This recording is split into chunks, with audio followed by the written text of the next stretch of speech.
You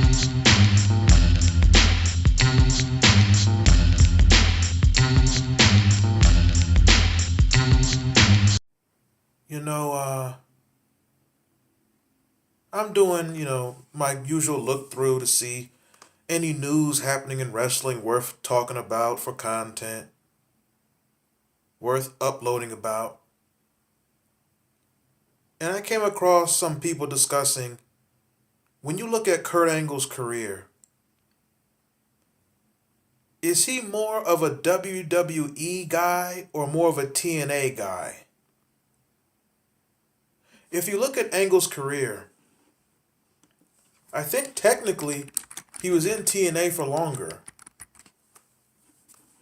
But obviously he made his name, got his fame from working in Vince McMahon's promotion. If you look at his career, he got to the WWF Dojo in 98, which I've documented, the Funkin' Dojo, and he debuts in 99. He was doing dark matches in the spring and summer of 99, but he debuted on television. I believe he debuted on television at Survivor Series 99. Now, actually, technically, he was on TV. He did a segment in early 99 where he, like, suplexed, I think he, like, German suplexed Ed Ferrara.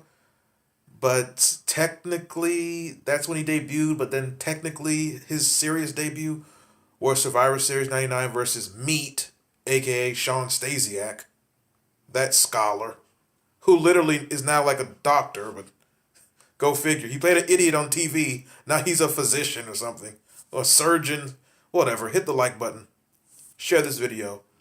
Subscribe to this channel. So he debuted in 99. He gets fired in a very abnormal, peculiar fashion in '06 when they put him on the fake ECW. And then from '06 to about... Let me see here. I'm looking through here. From '06 to 2016, he's in TNA. So literally, he was in WWE for about 7 years, it is. 99 to '06. And he's in TNA for about a decade. So technically, he really is more of a TNA guy when it comes to length of contract and his time there. But that's kind of like an interesting debate. Do you see him as more of a WWE wrestler or a TNA wrestler? And it becomes interesting because he was in TNA much longer, but he got his name in WWF, WWE. Obviously, he faced bigger names, Austin, Rock, Undertaker, Kane, Triple H, Jericho. He was in there with McMahon and Stephanie when it came to storylines. But then in TNA, he did, he faced greats like Jeff Jarrett. He had a tremendous feud with Samoa Joe, tremendous feuds with AJ Styles, tremendous feud with Sting. Did I mention Jeff Jarrett?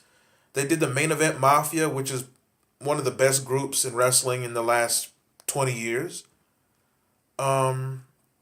He worked with everybody in TNA, from the X Division guys to the tag guys, from Eric Young to Bobby Roode to Abyss to everybody. So he put in more work for TNA, but if you made like the top 20 Kurt Angle moments, 18 of them are probably in WWE. So maybe that ends the debate right there. When I think of the greatest Kurt Angle moments, just on the spot, the milk truck during the invasion, his debut at Survivor Series where he got on the mic and says, "You do not boo a gold medalist." When he was the Euro Continental Champion in 2000. The segment he had where he was trying to promote being a virgin at Penn State, I think it was. The love triangle with Stephanie. The headbutt on Samoa Joe in TNA. The great match he had at Lockdown '08 with Samoa Joe in the cage. That's TNA. Main Event Mafia, that's TNA. The empty arena fight with Sting. And then Kevin Nash shows up. Hey, I never had a problem with empty arenas, When I was the champ in '95, I had a lot of empty arenas. Go figure. Have you seen Cornette's wife? I always had a problem with Cornette's wife. Finally, Nash admits to having a problem. I had a problem with Nash yeah, I had a problem with Nash's wife. I had a problem with Cornette's wife. That's the only problem I ever had in my life was Cornette's wife. The only problem. Anyway, when I think of more moments, even even his feud with the Undertaker in he had two main feuds with the Undertaker in 2000. One in the summer, I think it was building up to Fully Loaded 2000. Oh my God. One of the best build-ups that people do not talk about. Fully WWF Fully Loaded 2000, the triple main event. Jericho and Triple H, tremendous build-up. They had a great segment where DX they bludgeoned Jericho and he kept getting up, kept getting up. Beautiful. Rock and Benoit, great build-up. Undertaker and Angle, good build-up, but Angle was kind of goofy. I think this is when Undertaker had his bike and then Kurt Angle came out on like a scooter bike with a small helmet or something. And then didn't Undertaker like give him the last ride off the stage or throw his bike off the stage or somebody went off a stage. And then Survivor Series 2000 they brought back the Angle Undertaker feud, and that's Survivor Series 2000, which is a terrible show in my opinion.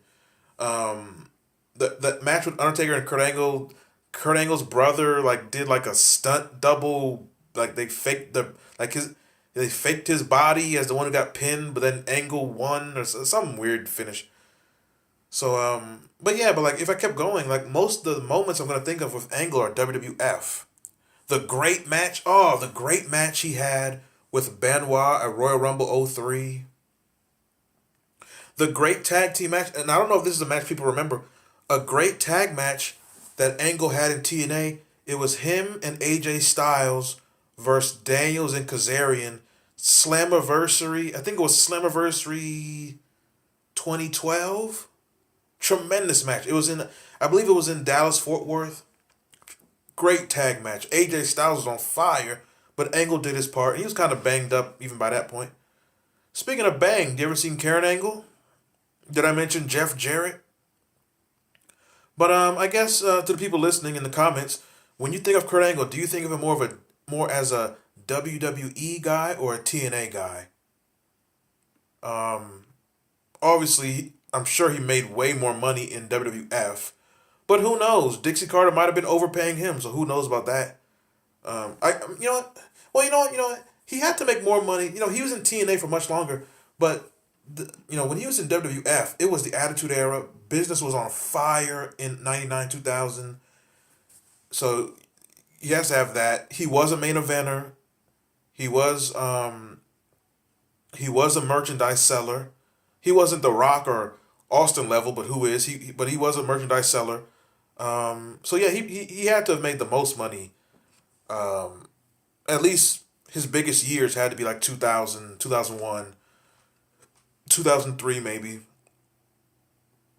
compared to TNA. But who knows? Dixie Carter was overpaying people, so who knows? Who knows on that realm, or in that realm. But I don't know. I don't know. I can't really pick one. And Kurt Angle was the type of person, he was always tremendous until he really really couldn't go anymore. But when he went to TNA in '06, he was kind of at his peak in the ring wise. The '05, '06 wrestling machine with the mouthpiece, he still had that in '06, '07. So I don't know. I can't really pick one, but leave your answer in the comments. Hit the like button. Share this video. Subscribe to the channel. XDN wins again and again and again as usual.